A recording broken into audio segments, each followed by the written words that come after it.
اعوذ باللہ من الشیطان الرجیم بسم اللہ الرحمن الرحیم الحمد للہ رب العالمین وصلی اللہ علی نبینا محمد وعلی آلہ واصحابہ اجمعین سبحانک اللہم لا علم لنا الا ما علمتنا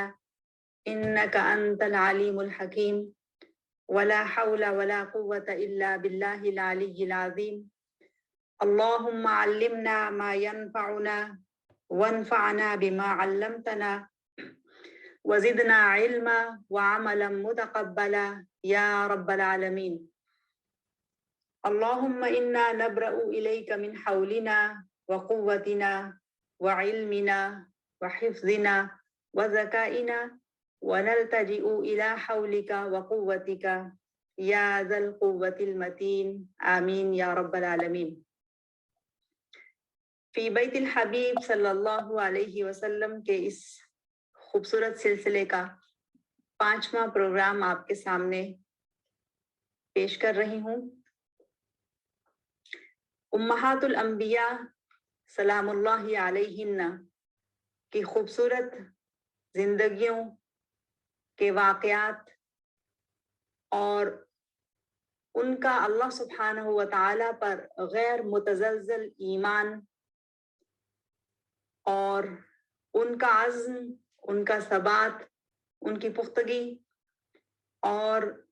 راہ حق میں جو بھی تکلیف انہیں پیش آئی، جو دکھ پہنچا، انہوں نے کس طرح سے ایک عورت ہونے کی حیثیت سے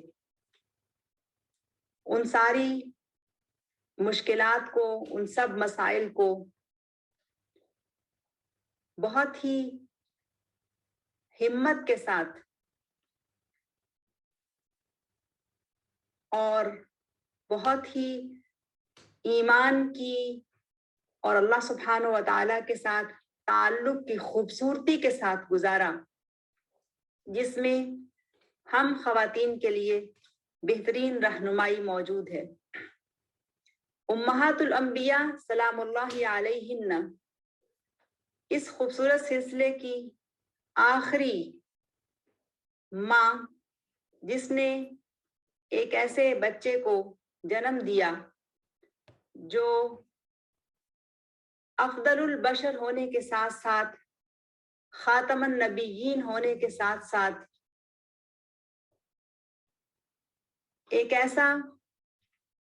انسان بھی اور ایسا نبی بھی بنا کہ جو امام الانبیاء کہلایا، اور ایسا نبی کہ جو انبیاء کے خوبصورت سلسلے کی آخری اینٹ، جسے خود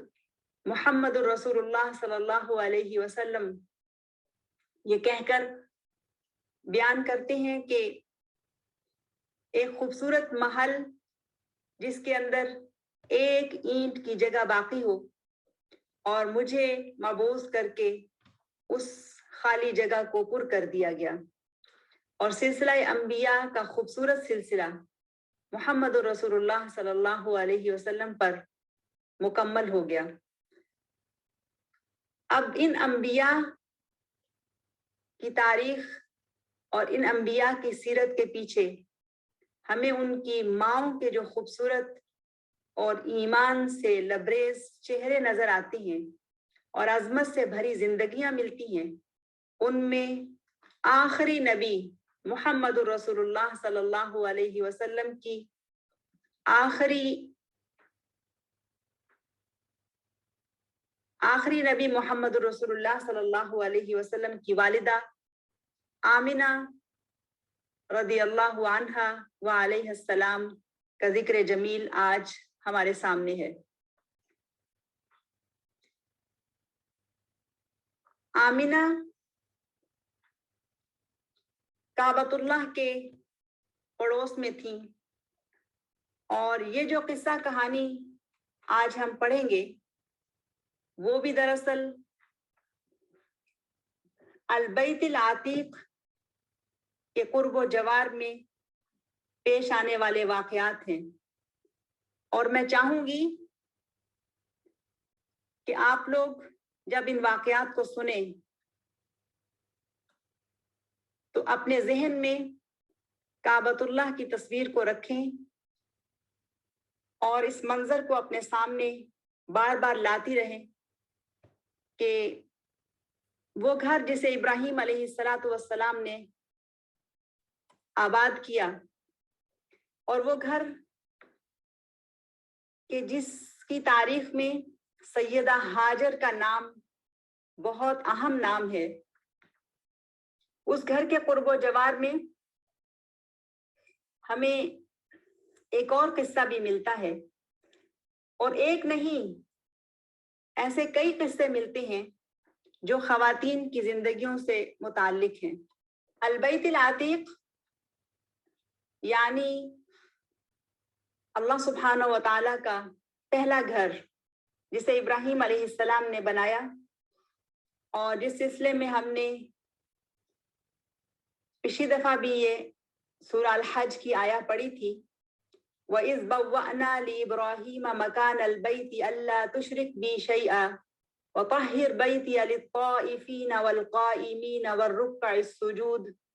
وَأَذِّنْ فِي النَّاسِ بِالْحَجِّ يَأْتُوكَ رِجَالًا وَعَلَى كُلِّ ضَامِرٍ يَأْتِينَ مِنْ كُلِّ فَجٍّ عَمِيقٍ۔ اور جب ہم نے ابراہیم کے لیے بیت اللہ کی جگہ مقرر کر دی اور اسے حکم دیا کہ میرے ساتھ کسی شے کو شریک نہ کرنا، اور طواف کرنے والوں اور قیام کرنے والوں اور رکوع و سجود کرنے والوں کے لیے میرا گھر پاک رکھیے، اور لوگوں میں حج کا اعلان کر دے، وہ جو تیرے پاس ہر دور دراز راستے سے پیدل اور دبلے پتلے اونٹوں پر سوار ہو کر آئیں گے۔ اسی گھر کے قرب و جوار میں ہمیں ایک واقعہ ملتا ہے جو ایک خاتون ہی سے متعلق ہے، اور جسے رسول اللہ صلی اللہ علیہ وسلم نے بیان کیا۔ سیدہ ہاجر کی پرعزم ایمان سے مزین اور خوبصورت زندگی، جس میں انہوں نے اپنی اولاد کو بیت اللہ کے سائے میں آباد کیا، وہیں پر ایک مرتبہ ابراہیم علیہ السلام اپنے بیٹے سے ملاقات کے لیے تشریف لائے، تو اتفاق ایسا ہوا کہ سیدنا اسماعیل علیہ السلام اس وقت گھر پر موجود نہیں تھے۔ سیدنا ابراہیم اپنے بیٹے اسماعیل کے گھر گئے تو ان کی زوجہ کو گھر میں موجود پایا، تو انہیں السلام علیکم کہا اور ان سے پوچھا کہ اسماعیل کہاں ہیں؟ تو ان کی زوجہ نے جواب دیا کہ وہ ہمارے لیے کچھ ساز و سامان لینے گئے ہیں، یعنی روزی کمانے کے لیے نکلے ہیں۔ تو ابراہیم علیہ السلام نے ان کی زوجہ سے پوچھا، کیف عیشکم، تم لوگوں کی گزر و اوقات کیسی ہے؟ رسول اللہ صلی اللہ علیہ وسلم نے فرمایا کہ سیدنا اسماعیل کی زوجہ یعنی محمد رسول اللہ صلی اللہ علیہ وسلم کی جدہ، انہوں نے جواب دیا ضیق و شدت، یعنی حالات بہت سخت ہیں اور گھر میں تنگی ہے۔ ابراہیم علیہ السلام نے ان کی بات کو سنا اور انہیں کہا کہ جب اسماعیل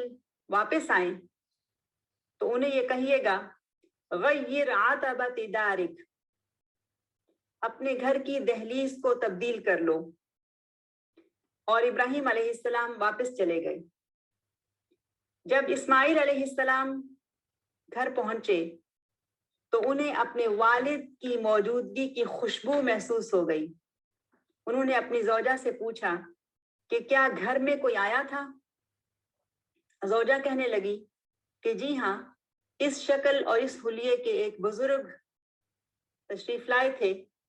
اور انہوں نے آپ کو سلام بھی کہا ہے، اور انہوں نے ایک جملہ آپ کے لیے کہا ہے۔ سیدنا اسماعیل نے ان سے پوچھا کہ وہ تو میرے والد تھے، انہوں نے کیا کہا ہے؟ اس عورت نے جواب دیا کہ انہوں نے کہا ہے کہ غیر عتبۃ دارک، اپنے گھر کی دہلیز کو بدل لو۔ سیدنا اسماعیل کہنے لگے کہ وہ میرے والد تھے جنہوں نے مجھے حکم دیا ہے کہ میں تمہیں چھوڑ دوں۔ اس عورت کے اندر جو ناشکر گزاری کی صفت تھی اسے اللہ تعالیٰ نے ناپسند کیا، اور ابراہیم علیہ السلام کے ذریعے سے سیدنا اسماعیل کو یہ حکم دیا کہ وہ اس عورت کو طلاق دے دیں۔ کیوں؟ اس لیے کہ اللہ سبحانہ و تعالیٰ نے اپنی مشیت سے اور اپنی مطلق قدرت سے اسی نسل میں ایک ایسے نبی کو مبعوث کرنا تھا جس نے آگے چل کر یہ نہ صرف دعویٰ کیا بلکہ یہ حقیقی اور سچا دعویٰ کیا کہ ان کا جو حسب نسب ہے وہ بہت اعلیٰ ہے،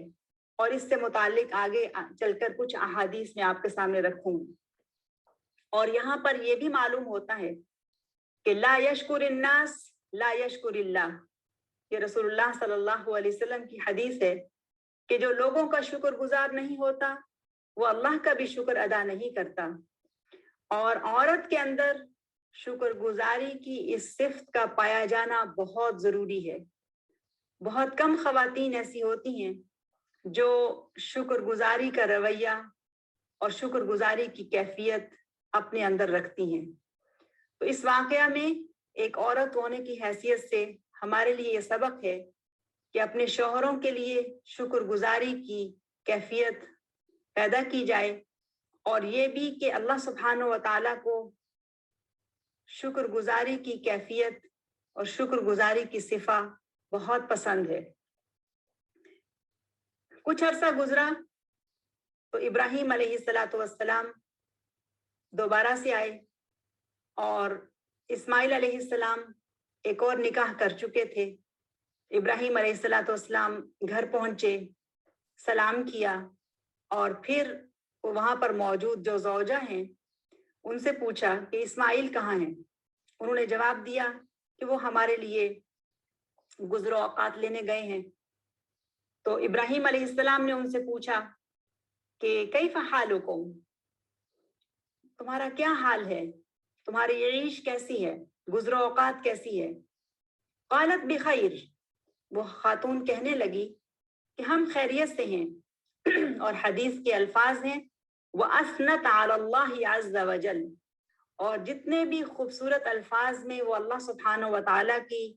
حمد و ثنا اور اس کا شکر ادا کر سکتی تھی، ان الفاظ سے اس نے اللہ کا شکر ادا کیا۔ تو ابراہیم علیہ السلام نے انہیں بھی یہ میسج دیا، یہ پیغام دیا کہ جب اسماعیل واپس آئیں تو ان سے کہنا کہ اپنی چوکھٹ کو باقی رکھیے، اپنی چوکھٹ کو محفوظ بنائیے۔ اور یہ پیغام دے کر ابراہیم علیہ السلام اپنے بیٹے اسماعیل علیہ السلام سے ملاقات کیے بغیر واپس چلے گئے۔ کچھ وقت کے بعد جب اسماعیل علیہ السلام گھر واپس آئے تو انہیں پھر سے اپنے والد کی خوشبو محسوس ہوئی، تو انہوں نے اپنی زوجہ سے پوچھا کہ کیا کوئی آیا تھا؟ تو وہ کہنے لگی کہ اس حلیے کے، اس شکل و صورت کے ایک بزرگ آئے تھے، انہوں نے آپ سے سلام بھی کہا ہے اور انہوں نے آپ کے نام ایک پیغام بھی چھوڑا ہے۔ تو سیدنا اسماعیل نے علیہ السلام نے اپنی زوجہ سے کہا کہ یہ میرے والد تھے جو مجھے یہ پیغام دے کر گئے ہیں کہ میں تمہیں سے اپنے گھر کو آباد رکھوں، اور تمہیں سے میرے لیے ایک ایسی نسل پیدا ہوگی کہ جو آگے جا کر ایک بہت بڑے نبی کو پیدا کرنے والی ہوگی۔ تو یہ قصہ دراصل البیت العتیق یعنی کعبۃ اللہ کے سائے میں پیش آتا ہے، اور کعبۃ اللہ کے سائے ہی میں ہم دیکھتے ہیں کہ آگے چل کر ایک ایسا جوڑا وجود میں آتا ہے کہ جن کے ہاں محمد رسول اللہ صلی اللہ علیہ وسلم کی پہچان ہوتی ہے۔ جب کعبۃ اللہ کی بات ہم کرتے ہیں تو اللہ سبحانہ و تعالی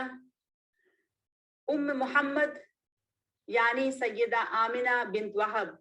صلوات اللہ علیہ، اور وہ آمینہ کے جو القریشیہ الاصلیہ کا لقب رکھتی ہیں کہ جو اصلی قریشی خاندان سے تھیں، اور ان کے شوہر عبداللہ جو ہیں وہ بھی اصلی قریشی خاندان سے ہیں۔ اتنا خوبصورت حسب نسب۔ اس حسب نسب کی جب ہم بات کرتے ہیں تو اللہ سبحانہ و تعالیٰ نے اس حسب نسب کے ساتھ اس جوڑے کے ہاں جس بچے کی ولادت کی، اس کی ولادت کے لیے جو وقت منتخب کیا وہ وقت بھی بڑا خاص تھا، اور اس وقت کا، اس سال کا بھی ایک خاص پس منظر ہے، اور وہ بھی دراصل البیت العتیق یعنی اللہ سبحانہ و تعالیٰ کے پرانے گھر کعبۃ اللہ سے متعلق ہے۔ جب ابراہیم علیہ السلام نے کعبۃ اللہ کا حج کیا اور پھر وہاں پر یہ صدا بلند کی، اور اس کے بعد ان کی اولاد میں بھی یہ صدا بلند ہوتی رہی، لبیک اللہم لبیک، تو خلیل اللہ ابراہیم کی یہ آواز اور اس آواز کی بازگشت ہر زمانے میں اور ہر وقت سنی گئی، سنی جاتی ہے اور سنی جاتی رہے گی۔ اور انہوں نے قبولیت دعا، اور انہوں نے جو دعا کی تھی اس دعا کی قبولیت کا وقت جو ہے وہ بھی اب قریب آ گیا تھا۔ اور ایسا ہوا کہ ایک ایسا واقعہ پیش آیا جس واقعہ کے پیش آنے کے بعد اس سال کو عام الفیل کہا جانے لگا۔ عام الفیل اس سال کو کیوں کہا جانے لگا، اس کا بھی ایک خاص قصہ ہے جس کی بہت تفصیل میں تو میں نہیں جاؤں گی، لیکن مختصراً میں آپ کو بتاؤں گی کہ وہ گھر کے جو پہلا گھر تھا، ان اول بیت وضع للناس للذی ببکۃ مبارکا وہدی للعالمین، وہ پہلا گھر کے جو انسانوں کے لیے بنایا گیا مکہ میں، جو مبارک اور عالمین کے لیے ہدایت کا باعث ہے۔ اسی گھر سے متعلق ایک ایسا واقعہ کہ اس گھر کو گرانے کا، اس گھر کو منہدم کرنے کا کسی نے ارادہ کیا، اور وہ گھر کے جس کے ارد گرد قبیلہ جرہم کے لوگ آباد ہوئے، اور اس سے پھر ایک پورا شہر وجود میں آ گیا، اور ہوتے ہوتے پھر اس گھر کو اتنی قبولیت ملی کہ ہر سال ہزاروں لوگ اس گھر کے حج کے لیے آتے تھے، اور پورے سال کے دوران عمرہ کے لیے بھی اور اس گھر کی زیارت کے لیے بھی پوری دنیا سے لوگ آتے رہتے تھے۔ تو ایک مرتبہ ایسے ہوا کہ یمن کا ایک بادشاہ جس کا نام طبہ الحیری ہے، اس نے یمن میں ایک خوبصورت کلیسا بنوایا یا عبادت خانہ بنوایا، اور اس نے لوگوں کو اس عبادت خانے کو دیکھنے کے لیے آنے کا حکم دیا۔ لوگ اس کے گھر کو دیکھنے کے لیے آتے، اور ایک مرتبہ طبہ الحیری خود، جو یمن کا بادشاہ تھا، ایک عظیم لشکر کے ساتھ نکلا، اور اس کے لشکر کی شان و شوکت اس قدر زیادہ تھی کہ جس طرف بھی وہ جاتا لوگ اس کے لشکر کو دیکھنے کے لیے جمع ہو جاتے۔ اس نے پورے جزیرہ عرب کا چکر لگایا، جہاں جہاں وہ جا سکتا تھا گیا، اور پھر اپنے سفر سے واپسی کے مراحل میں وہ کعبۃ اللہ یعنی مکہ کے قریب سے گزرا۔ جب وہ مکہ کے قریب سے گزرا تو اسے کوئی دیکھنے نہ آیا، تو اسے بہت تعجب ہوا۔ وہ کہنے لگا کہ میں جس طرف سے بھی گزرا ہوں لوگوں کو معلوم ہوا، اور وہ مجھ سے ملنے اور میرے لشکر کو اور میری جاہ و شان کو دیکھنے کے لیے آئے، لیکن یہ شہر مکہ جس کے قریب سے میں گزر رہا ہوں، یہاں کے لوگ مجھ سے ملنے یا میری شان و شوکت کو دیکھنے باہر نہیں نکلے۔ تو لوگوں نے اسے بتایا کہ اس شہر مکہ کے اندر ایک گھر ہے، اور وہ گھر جس کے بارے میں لوگوں کا عقیدہ ہے کہ یہ اللہ کا گھر ہے اور اس گھر کی زیارت کے لیے ہر سال ہزاروں لوگ جمع ہوتے ہیں، اور یہ لوگ اس بات سے بے نیاز ہیں کہ وہ کسی دوسرے بادشاہ کی تعظیم کریں یا کسی دوسرے کے بنائے ہوئے گھر کی تعظیم کریں، ان کے لیے گھر ہی بہت کافی ہے۔ تو تبع جو ہے اسے بہت غصہ آیا اور اس نے یہ ارادہ کیا کہ وہ اس گھر کو تباہ و برباد کر دے گا، اور اس کا مقصد یہ بھی تھا جو سیرت کی کتابوں میں اور تاریخ کی کتابوں میں لکھا ہے، وہ یہ کہ اگر وہ اس گھر کو گرا دے تو پھر جو لوگ اس گھر کی زیارت کے لیے آتے ہیں وہ لا محالہ اس گھر میں آیا کریں گے جو اس نے یمن میں بنوایا تھا۔ اور اسے یہ بھی معلوم ہوا تاریخ دانوں کی زبان سے کہ یہ جو گھر مکہ میں ہے یہ دراصل بہت امیر گھر ہے، اس گھر کے اندر ہیرے جواہرات اور یاقوت اور سونا اور چاندی کے خزانے مدفون ہیں۔ اب اس احمق نے ان خزانوں سے یہ مفہوم لیا کہ اس سے مراد دراصل جو مادی خزانے ہیں وہ موجود ہیں، جبکہ کہنے والوں نے اس کو جن خزانوں کو اس سے تعبیر کیا تھا وہ دراصل اللہ تعالیٰ کی رحمت کے خزانے تھے۔ بہرحال اس نے ارادہ کیا کہ وہ اس گھر کو گرانے کے لیے آئے گا، اور جب اس نے ارادہ کیا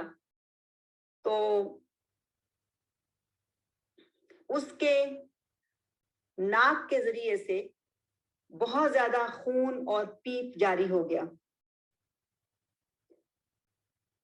اور اسے کچھ سمجھ نہیں آتی تھی کہ یہ ہوا کیا ہے۔ اس نے مختلف طرح کے علاج کیے لیکن ناکام ٹھہرا، اور پھر اس کے بعد اس نے ایک یہودی عالم سے رہنمائی لی، وہ جو اس کے علاج کے لیے آیا، اس نے اسے بتایا کہ تو نے کسی ایسے کام کا ارادہ کیا ہے جو تجھے نہیں کرنا چاہیے۔ وہ شخص بہت حیران ہوا، اس نے کہا کہ اس کو کیسے معلوم ہوا کہ میں نے کسی ایسے کام کا ارادہ کیا ہے جو مجھے نہیں کرنا چاہیے؟ تو اس یہودی نے اسے کہا کہ تم دراصل یہ چاہتے ہو کہ مکہ میں موجود ایک گھر ہے جس کو تم گراؤ۔ تو وہ اور بھی زیادہ حیران ہوا اور اس نے یہ اقرار کیا کہ واقعی اس کی نیت یہ ہے کہ وہ اس گھر کو گرائے۔ تو اس یہودی عالم نے اسے بتایا کہ جو بھی اس گھر کو نقصان پہنچانے کا ارادہ کرے گا اس کو یہی سزا یا اس سے بھی بڑھ کر کے سزا ملے گی۔ تو تبع الخیری جو ہے وہ دراصل اپنے اس ارادے سے باز آ گیا اور اس نے توبہ کر لی، لیکن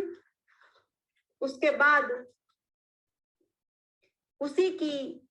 نسل سے ایک شخص ابرہہ، جس نے اسی طرح کا ایک ارادہ کیا کہ وہ کعبۃ اللہ کو گرا دے، اور عملاً وہ کعبۃ اللہ کو گرانے کے لیے مکہ پر حملہ آور بھی ہو گیا۔ اور یہ ہے دراصل وہ قصہ جو مشہور قصہ ہے اور جو قرآن مجید کی ایک سورہ الفیل میں ذکر ہوا ہے، الم تر کیف فعل ربک باصحاب الفیل۔ اور یہی دراصل وہ سال تھا جس سال میں ابرہہ کعبۃ اللہ کو گرانے کے لیے آیا، اور یہی وہ سال تھا کہ جس سال میں آمنہ بنت وہب جو قریشیہ الاصلیہ ہیں سلام اللہ علیہا، وہ ایک بیٹے کو جنم دیتی ہیں۔ یہ واقعہ بھی بہت عجیب و غریب ہے کہ کس طرح سے جب ابرہہ کعبہ کو گرانے کے لیے آیا اور اس کے پاس ایک بہت بڑا لشکر تھا اور بہت بڑی طاقت اس کے ساتھ تھی، اور کس طرح سے محمد رسول اللہ صلی اللہ علیہ وسلم کے دادا عبد المطلب جو اس وقت قریش کے سردار تھے، انہوں نے جب یہ دیکھا کہ ان کے اندر یہ طاقت نہیں ہے کہ وہ ابرہہ کے لشکر کا مقابلہ کر سکیں، تو انہوں نے یہ ارادہ کیا کہ وہ خود اپنے لوگوں کو اکٹھا کریں اور پہاڑوں پر چلے جائیں اور کعبۃ اللہ کو ایسے ہی چھوڑ دیں، اور اللہ سبحانہ و تعالیٰ سے مدد مانگیں کہ وہ اپنے اس گھر کی حفاظت کرے۔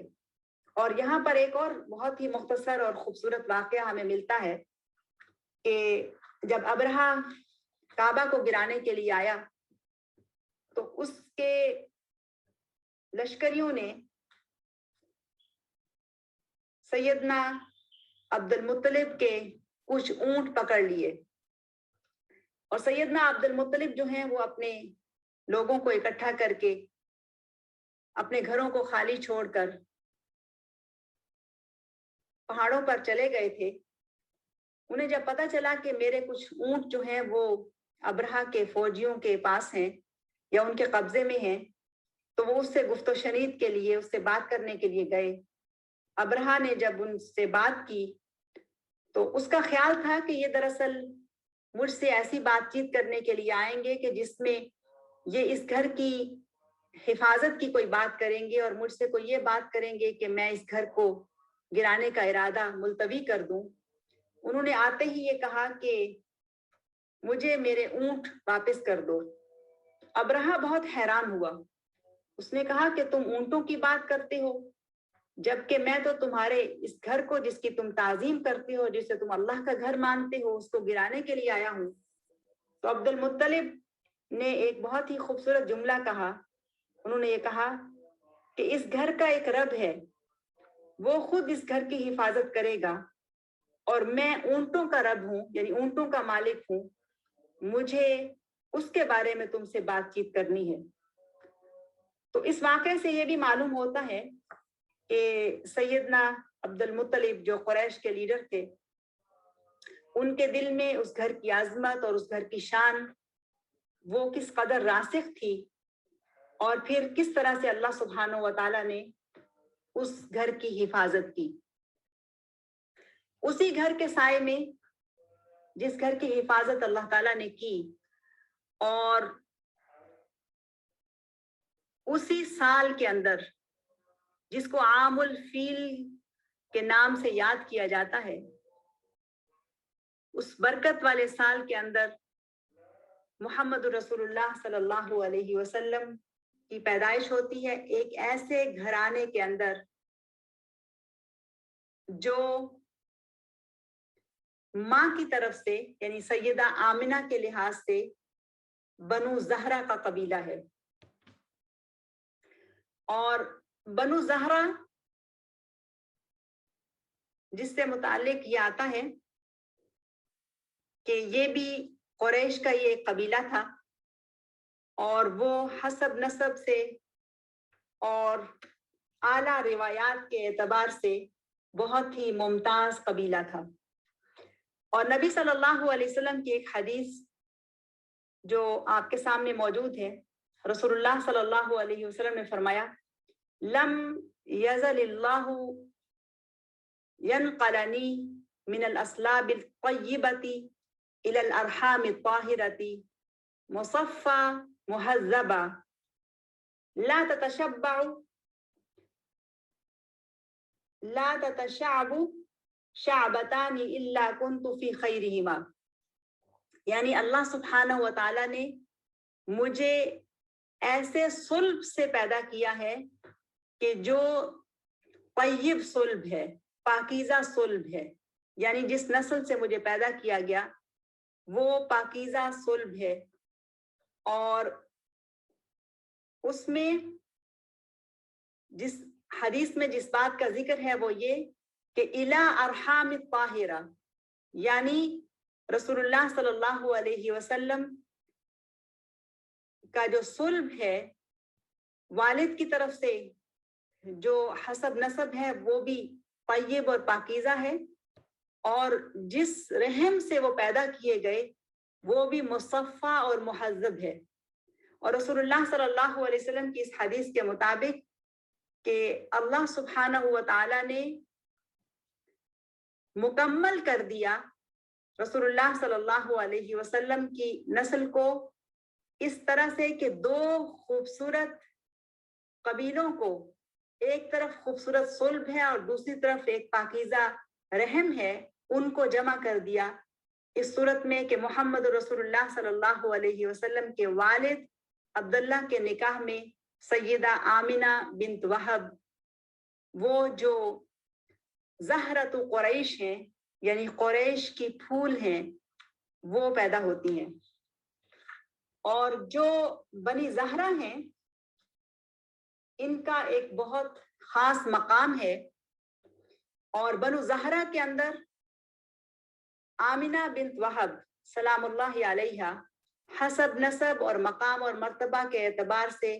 قریش کی سب سے بہترین دوشیزہ تھی۔ یعنی مفسرین یہ کہتے ہیں، یہ جو قول ہے یہ ابن اسحاق کا ہے، لیکن مفسرین اور تاریخ لکھنے والے یہ کہتے ہیں کہ رسول اللہ صلی اللہ علیہ وسلم کی والدہ محترمہ، اس خاندان میں اس وقت ان کے مقابلے کی کوئی اور خاتون نہیں تھی۔ سب سے بہترین دوشیزہ جو بنو زہرہ کی تھی وہ آمنہ بنت وہب تھی۔ اور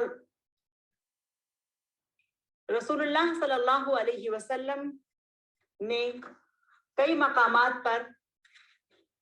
اپنے خاندان کی خواتین کا ذکر کیا ہے، اور بہت ہی تعریفی انداز میں اس کا ذکر کیا ہے۔ ایک مشہور حدیث ہے اور ایک واقعہ یہ ملتا ہے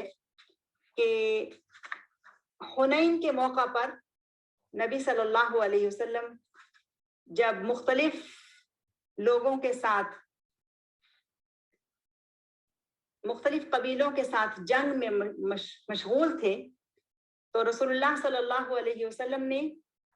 ایک بہت ہی خوبصورت جملہ اس وقت کہا کہ جب جنگ بہت شدید تھی اور بہت شدید حالات ہو گئے تھے، اس وقت رسول اللہ صلی اللہ علیہ وسلم نے کہا کہ انا ابن عواتق، میں عواتق کی اولاد میں سے ہوں، یعنی میری دادیوں میں سے عاتقہ نام کی خواتین تھی۔ اور اس کی تفصیل آگے چل کے آئے گی، لیکن یہاں جو نقطہ ہے وہ یہ کہ رسول اللہ صلی اللہ علیہ وسلم نے جنگ کے میدان میں حنین کے موقع پر، جب مسلمان لشکر مشکل میں تھا اور رسول اللہ صلی اللہ علیہ وسلم نے دیکھا کہ مسلمانوں کے قدم تھوڑے متزلزل ہو رہے ہیں، تو پہاڑ کی طرح کھڑے ہو گئے اور صحابہ کو اپنے ارد گرد جمع کیا اور دشمن کے سامنے سیسا پلائی دیوار کی طرح کھڑے ہوئے، اور جو ایک خوبصورت جملہ کہا وہ یہ کہ اپنے آپ کو متعارف کرایا اپنی دادیوں کی نسبت سے۔ تو جب اس واقعے پہ غور کیا جاتا ہے تو معلوم ہوتا ہے کہ کس طرح کی تکریم محمد رسول اللہ صلی اللہ علیہ وسلم نے خواتین کو دی۔ یہ بہت بڑی عزت تھی، یہ بہت خوبصورت الفاظ تھے جو رسول اللہ صلی اللہ علیہ وسلم نے ادا کیے۔ تو یہاں پر جب آپ دیکھتے ہیں کہ بنو زہرہ، تو اس میں آپ کو ایک خوبصورت سلسلہ دیکھنے کو ملتا ہے کہ رسول اللہ صلی اللہ علیہ وسلم کا شجرہ نسب ہے، اور چونکہ ہمارا فوکس خواتین کے اوپر ہے، اس لیے آپ اس سلائیڈ پر دیکھ رہی ہیں دائیں طرف وہ تمام خواتین ہیں کہ جو رسول اللہ صلی اللہ علیہ وسلم کی یعنی جدات تھی، یعنی ان کی دادیاں تھیں۔ تو کلاب ایک بڑا اہم نام ہے رسول اللہ صلی اللہ علیہ وسلم کے شجرہ نسب میں، اور کلاب کی والدہ ہیں فاطمہ بنت سعید، اور پھر کلاب کا بیٹا قصی ہے جن کی والدہ کا نام ہے حبی بنت خلیل الخزاعیہ، اور یہ جو حبی بنت خلیل الخزاعیہ ہیں یہ دراصل وہ خاص نام ہے کہ بنو خزاعہ جنہوں نے کعبہ کی چابی اپنے ہاتھ میں لی تھی، اور اس کے بعد پھر قصی کے بیٹے عبد مناف ہیں، عبد مناف بن قصی، اور جن کی والدہ کا نام ہے عاتقہ بنت مرو، اور پھر عبد مناف کے بیٹے ہیں ہاشم، اور ان کی والدہ کا نام ہے سلمہ بنت عامر، اور پھر ہاشم کے بیٹے عبد المطلب ہیں، اور عبد المطلب کی والدہ فاطمہ بنت عمر ہیں، جو کہ نبی صلی اللہ علیہ وسلم کی دادی، اور عبداللہ جو نبی صلی اللہ علیہ وسلم کے والد ہیں ان کی ماں ہیں. اور یہ وہی فاطمہ ہیں کہ جو دراصل یثرب سے تھی، یعنی ہاشم کی وہ زوجہ کہ جو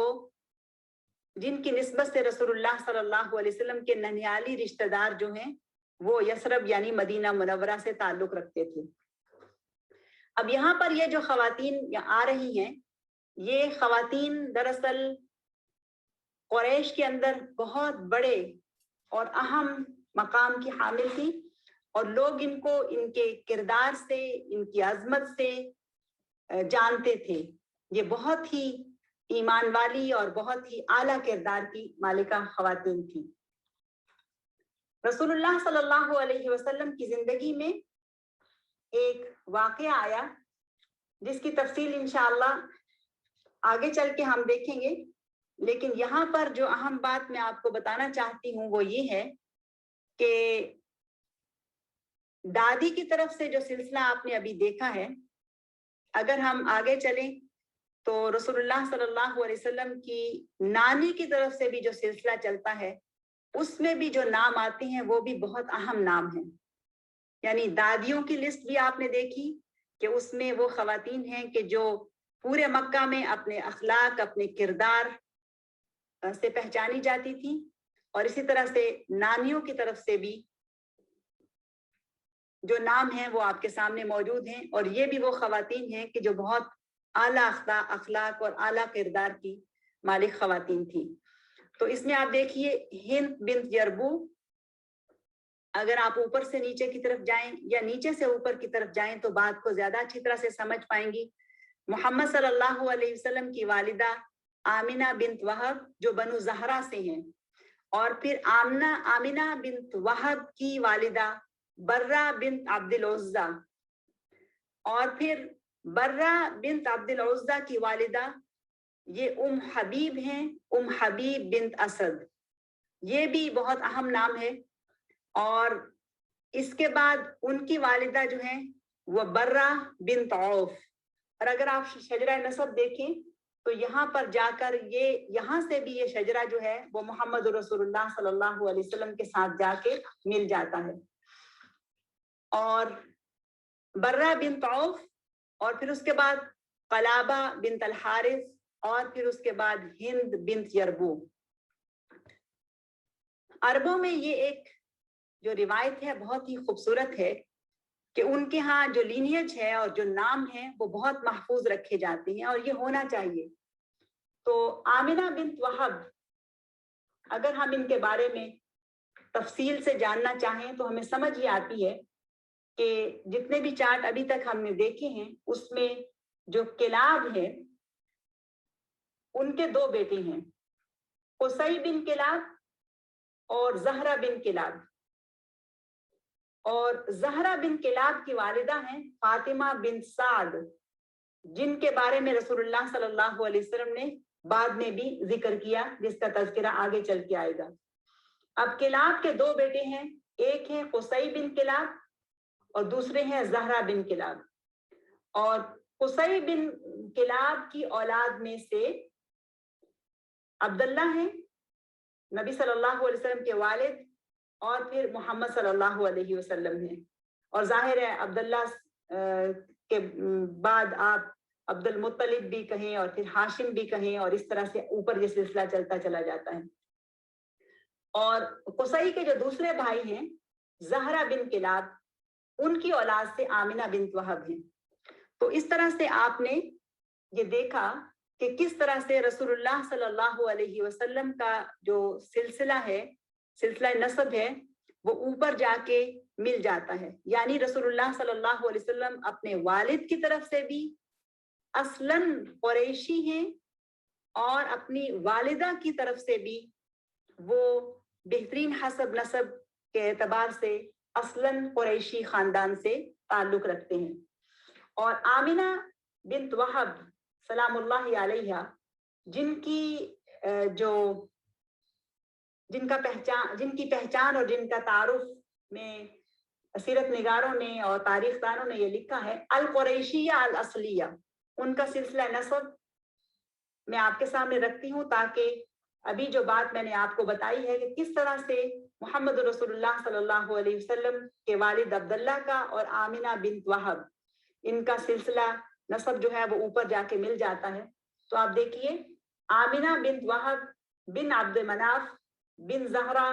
بن کلاب بن مرہ بن کعب بن لؤی بن غالب بن فہر بن مالک بن نضر. اور آگے بھی چلتا ہے جیسے رسول اللہ صلی اللہ علیہ وسلم کا سلسلہ نسب آگے چلتا چلا جاتا ہے ایسے ہی ان کا بھی چلتا ہے. تو مالک بن نضر بن کنانہ بن خزیمہ بن مدرکہ بن الیاس بن مضر بن نزار بن معد بن عدنان. تو عدنان تک بلا اتفاق یہ چلا جاتا ہے. تو نظر پہ آ کے میں رک گئی تھی مالک بن نضر. تو دراصل نظر وہ شخص ہے کہ جس سے پھر قبیلہ قریش جو ہے وجود میں آتا ہے. تو نظر تک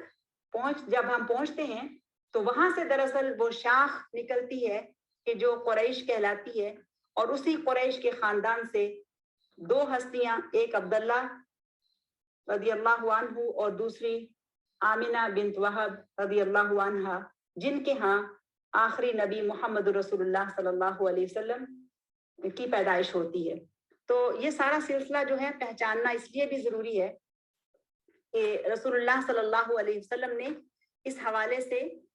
کچھ احادیث بیان کی ہیں جو کہ میں پہلے بھی ذکر کر کے آئی ہوں, ابھی آگے اور تفصیل سے بات کرتی ہوں. اور میرا پوائنٹ دراصل یہاں پر یہ ہے کہ رسول اللہ صلی اللہ علیہ وسلم نے جنگ کے میدان میں بھی جبکہ مردانگی اور شجاعت کی بات تو یہ سمجھی جاتی ہے اور اس وقت بھی سمجھی جاتی تھی کہ اپنے حسب نسب کا ذکر اپنے باپ دادا کی نسبت سے کیا جائے, اپنے والد کی طرف کیا جائے, جبکہ رسول اللہ صلی اللہ علیہ وسلم نے یہاں بھی جو شرف اور عزت عورت کو دی اس مشکل میدان میں جنگ کے میدان میں بھی اپنی دادیوں کے تعارف سے اپنا تعارف کرایا اور اپنی قوم کو اور لوگوں کو اپنے ہاں اکٹھا کیا اور ان کو شجاعت اور بہادری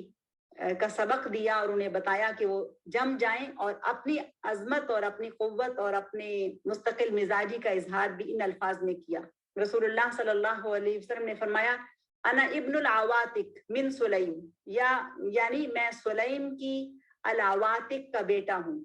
سلیم یعنی قبیلہ سلیم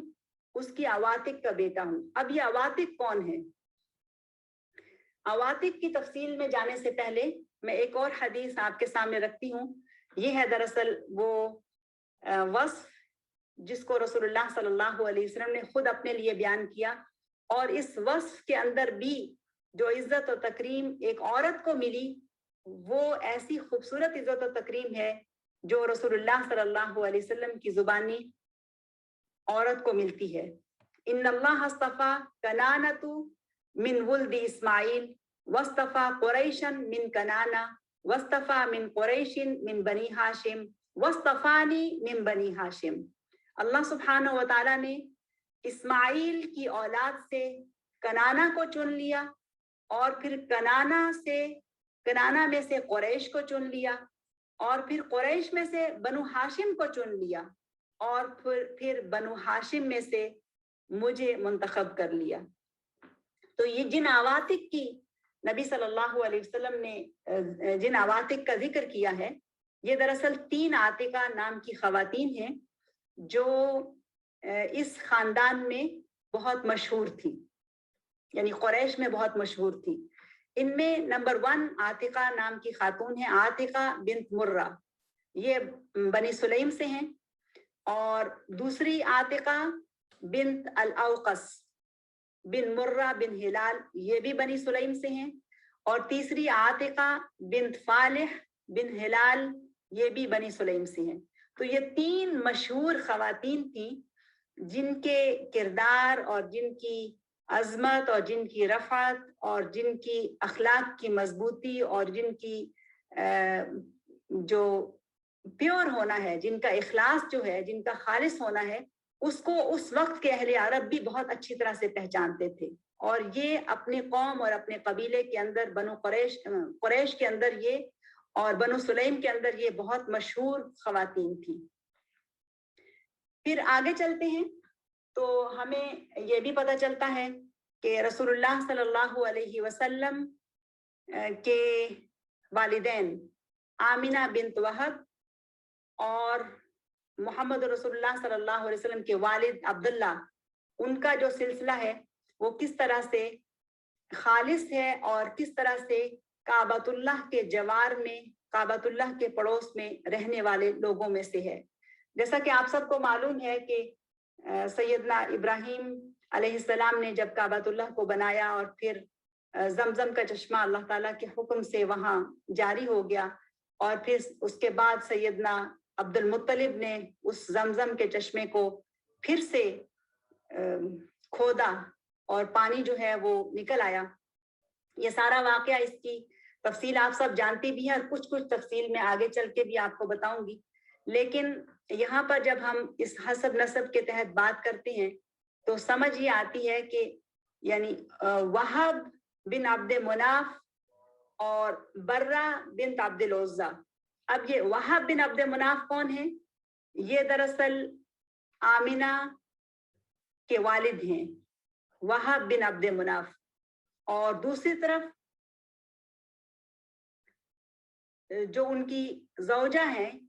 وہ ہیں دراصل برہ بنت عبد العزیٰ۔ یہ جو دونوں ہستیاں ہیں، یعنی نبی صلی اللہ علیہ وسلم کے نانا اور نبی صلی اللہ علیہ وسلم کی نانی، ان دونوں کا تذکرہ قریش کی ہاں بہت ہی خوبصورت الفاظ میں ملتا ہے۔ دونوں ہی بہت سعید روحیں تھیں، اور ان دونوں کا جو کردار تھا پورے قریش کے اندر وہ بہت ہی پاکیزہ تھا۔ بلکہ کچھ واقعات اس طرح سے بھی ملتے ہیں کہ وہ لوگ کہ جو جاہلیت کے اس زمانے میں بت پرستی سے اپنے آپ کو محفوظ رکھے ہوئے تھے، یہ جو دونوں ہستیاں ہیں یعنی وہب بن عبد مناف اور برہ بن عبد العزیٰ، یہ دراصل ان لوگوں میں سے تھے کہ جنہوں نے اس مشرک سوسائٹی میں رہتے ہوئے بھی اپنے آپ کو بت پرستی سے دور رکھا ہوا تھا۔ تو رسول اللہ صلی اللہ علیہ وسلم کی زندگی کا ایک اور اہم واقعہ ملتا ہے جس میں انہوں نے اپنی دادیوں یعنی فاطمہ نام کی خواتین کے حوالے سے بھی تذکرہ کیا ہے، اور نبی صلی اللہ علیہ وسلم کے شجرہ نسب میں فاطمہ نام کی کچھ خواتین جو ہیں وہ بہت اہمیت کی حامل ہیں، اور ان کی تفصیل کچھ اس طرح سے ہے کہ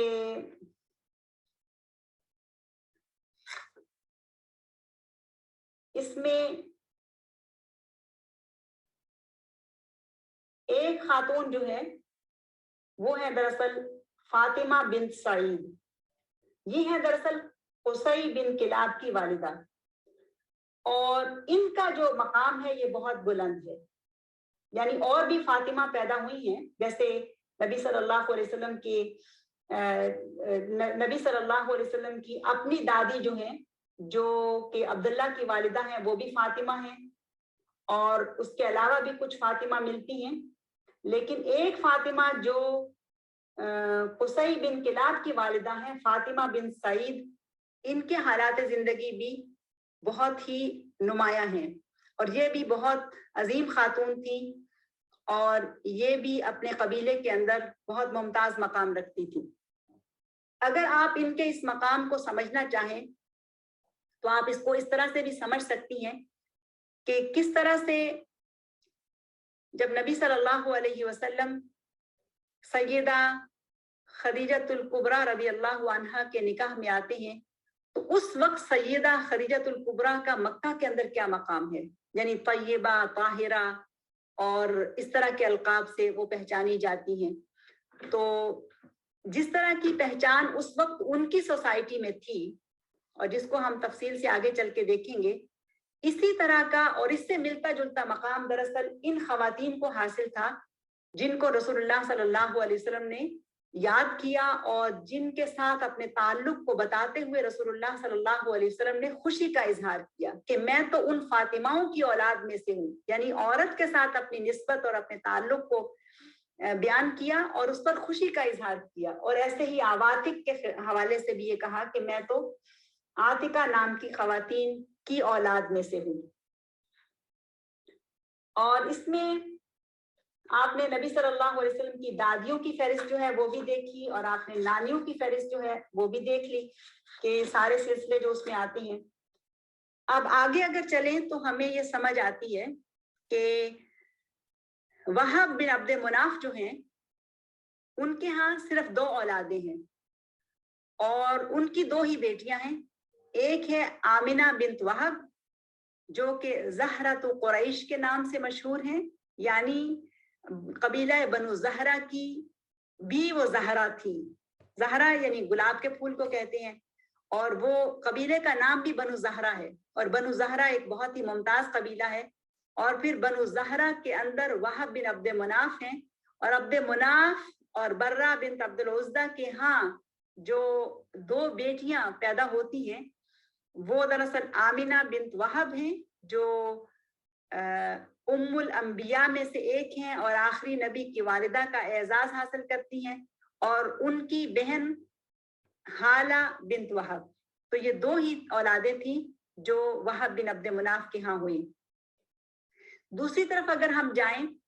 رسول اللہ صلی اللہ علیہ وسلم کے والد کی طرف تو اس میں ہمیں اس طرح کا تعارف ملتا ہے. اور دیکھیں یہاں پر بھی خواتین اور ان کی جو سبحان اللہ ان کا جو مقام اور ان کی جو حیثیت ہے وہ ہمیں پتہ چلتی ہے. تو عبد المطلب جو ہیں ان کی زوجہ فاطمہ بنت عامر ہیں، یعنی رسول اللہ صلی اللہ علیہ وسلم کی دادی. اور عبد المطلب کے ہاں کافی زیادہ اولادیں تھیں لیکن فاطمہ سے ان کی جو اولاد ہوئی اور یہ وہ فاطمہ ہیں جن کے ساتھ تعلق کو رسول اللہ صلی اللہ علیہ وسلم بھی بیان کرتے ہیں اور خوشی کا اظہار کرتے ہیں. تو اس فاطمہ کے ہاں جو اولاد ہوتی ہے اس کی تفصیل آپ کے سامنے موجود ہے اور وہ ہے دراصل رسول اللہ صلی اللہ علیہ وسلم کے چچا ابو طالب اور ابو طالب کے دوسرے بھائی الزبیر ہیں اور پھر اس کے بعد عاتقہ، پھر عبداللہ اور پھر ام حکیم البیضاء اور پھر اروہ، برہ اور امیمہ. تو اس چارٹ سے آپ کو یہ پتہ چل رہا ہے کہ عبد المطلب کے ہاں جو اولادیں تھیں ان میں سے فاطمہ یعنی ان کے ہاں کئی بیویاں تھیں لیکن فاطمہ بنت عامر سے جو ان کی اولاد ہوئی اور وہ جو نبی صلی اللہ علیہ وسلم کی دادی ہیں ان کے ہاں 3 بیٹے تھے جن میں ابو طالب، الزبیر اور عبداللہ جو رسول اللہ صلی اللہ علیہ وسلم کے والد ہیں. اور پھر اس کے بعد ان کے ہاں جو بیٹیاں ہیں ان کے نام بھی یہاں پر موجود ہیں لیکن ان بیٹیوں میں سے جو ام حکیم البیضاء ہیں وہ اور عبداللہ یہ دونوں جڑواں ہیں. تو عاتقہ، اروہ، برہ اور امیمہ اور ام حکیم البیضاء یہ اور عبداللہ، اور وہ عبداللہ کے جنہیں اسماعیل ذبیح اللہ کی طرح وقف کیا گیا، ذبح کیا گیا، جن کا تذکرہ انشاءاللہ اگلی دفعہ آئے گا. یہ بھی دراصل ذبیح اللہ کی شان والے ہیں. یہ دونوں جو ہیں وہ جڑواں ہوئے. تو اس طرح سے ہم دیکھتے ہیں کہ رسول اللہ صلی اللہ علیہ وسلم کے والد عبداللہ جو کہ ہاشمی نوجوان ہیں اور اعلیٰ حسب نسب کے مالک ہیں، ان کا اپنا ایک مقام ہے، ان کا اپنا ایک کردار ہے اور ان کی اپنی ایک ساخت ہے قریش کے اندر. اور قریش کا خاندان عبداللہ سے جتنی محبت کرتا تھا کسی اور سے اتنی محبت نہیں کرتا تھا. اور خود عبداللہ کے والد یعنی عبد المطلب کو اپنا یہ بیٹا جتنا زیادہ پسند تھا اتنی انہیں کسی اپنی دوسری اولاد سے اتنی محبت نہیں تھی. اور اس محبت کی ایک وجہ بھی ہے، جیسا کہ ہم نے اس سے پہلے بھی دیکھا کہ سیدنا یعقوب علیہ السلام کو سیدنا یوسف سے بہت زیادہ محبت تھی، اگرچہ ان کے پاس اور اولاد بھی موجود تھی، 12 بیٹے تھے، لیکن یوسف کے ساتھ جو محبت ہے وہ مثالی محبت ہے۔ ایسے ہی عبد المطلب کے ہاں جو محبت عبداللہ کے لیے ہے وہ ایک مثالی اور منفرد محبت ہے، اور ایسی محبت کے جس کا تذکرہ اس کے پس منظر میں جو واقعات ہیں اس کا تذکرہ انشاءاللہ ہم اگلی دفعہ بہت تفصیل سے دیکھیں گے۔ اگر ابھی ہم نے اس سلسلے کو شروع کیا تو پھر ہمارا پروگرام مزید لمبا ہو جائے گا۔ تو آج کے اس سیشن میں جو اہم چیز ہمیں سمجھ آئی وہ یہ کہ رسول اللہ صلی اللہ علیہ وسلم کے حسب نسب کے اندر خواتین کی اہمیت، ان کا کردار اور ان کے کردار کو رسول اللہ صلی اللہ علیہ وسلم نے کس طرح سے ہائی لائٹ کیا اور کس طرح سے ان کے ساتھ اپنے تعلق کو بتایا، اور پھر وہ خواتین کے جو بہت اچھے حسب نسب اور بہت اچھے عزت اور مقام کی حامل خواتین تھی، ان کے نام کیا تھے اور ان کا تعارف کیا تھا۔ تو اس نام اور تعارف کے ساتھ ہی ہم آج کے اس سیشن کو مکمل کرتے ہیں، اور اللہ تعالیٰ سے دعا ہے کہ وہ ہمیں بھی وہ اخلاق عالیہ اور وہ پہچان نصیب فرمائے کہ جو اللہ تعالیٰ نے ایک مومنہ اور مسلمہ عورت کو بخشی ہے، اور اللہ تعالیٰ ہم سب کو مغفرت فرمائے اور ہم سب کو دین اسلام کو سمجھ کر اپنی عظمت اور اپنی پہچان کو سمجھنے والا بنائے۔ آمین۔ والسلام علیکم ورحمۃ اللہ وبرکاتہ۔ سبحانک اللہم وبحمدک، نشہد ان لا الہ الا انت، نستغفرک ونتوب الیک۔ بسم اللہ الرحمن الرحیم۔ والعصر ان الانسان لفی خسر الا الذین آمنوا وعملوا الصالحات وتواصوا بالحق وتواصوا بالصبر۔